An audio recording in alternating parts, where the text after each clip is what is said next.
रविराज साबळे म्हणतो मला देवेंद्र फडणवीस साहेबांनी धमकी दिली. देवेंद्र फडणवीस साहेबांच्या कार्यकर्त्यांनी मला मारण्याची धमकी दिली.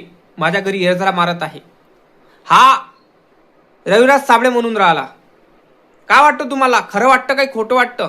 का हा प्रसिद्धीसाठी प्रशंसेसाठी असा करत आहे का शेतकऱ्याच्या भावनासंग खेळत आहे? काय वाटतं तुम्हाला? नक्की कमेंट करून सांगा. कारण सोशल मीडियावर प्रचंड व्हायरल होत आहे. शेतकऱ्याचा आवाज हा रविराज साबळे आहे, मजुराचा आवाज रविराज साबळे आहे. पण माझं एकच म्हणणं आहे, खरंच देवेंद्र फडणवीस साहेबांनी खरंच याला धमकी दिली का? काही प्रूफ आहे का? कारण महाराष्ट्रातली जनता भरपूर आपुलकीनं त्याला सपोर्ट करत आहे आणि म्हणत आहे की आम्ही तुझ्या पाठीची टेन्शन घेऊ नकोस.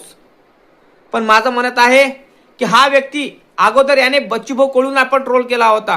ह्या प्रशंसेसाठी व्हायरल होण्यासाठी भरपूर काहीतरी करत राहतो. त्या कारणामुळं महाराष्ट्रातल्या जनतेनं तुम्ही भाव खाऊ नका. कारण हा व्यक्ती पैशासाठी काही पण करतो. हा व्यक्ती व्ह्यूसाठी, व्हायरल होण्यासाठी, प्रसिद्धीसाठी काही पण करतो.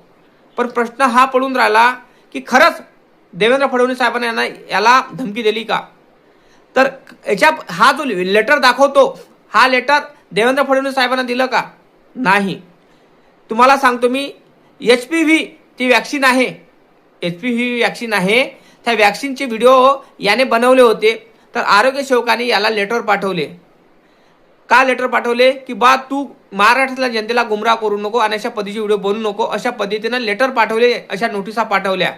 त्या कारणामुळे मी तुम्हाला सांगतो, हा खरं बोलून आला काय खोटं बोलून राहिला काही मालूम नाही. लांडगा आला रे आला यासारखी गोष्ट होणार दादा.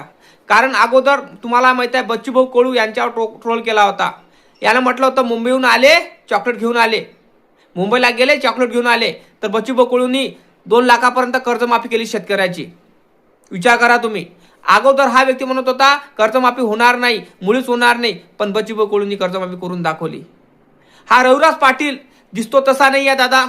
व्ह्यूसाठी, फॉलोसाठी काही पण करतो, प्रसिद्धीसाठी काही पण करतो. ते असं तुम्हाला वाटत असेल तर नक्की कमेंट करा, लाईक करा, चॅनलला सबस्क्राईब करा. फेसबुकवर बघत असाल तर फॉलो करायला विसरू नका. जय जवान, जय किसान, जय भीम, जय शिवराय, जय संविधान.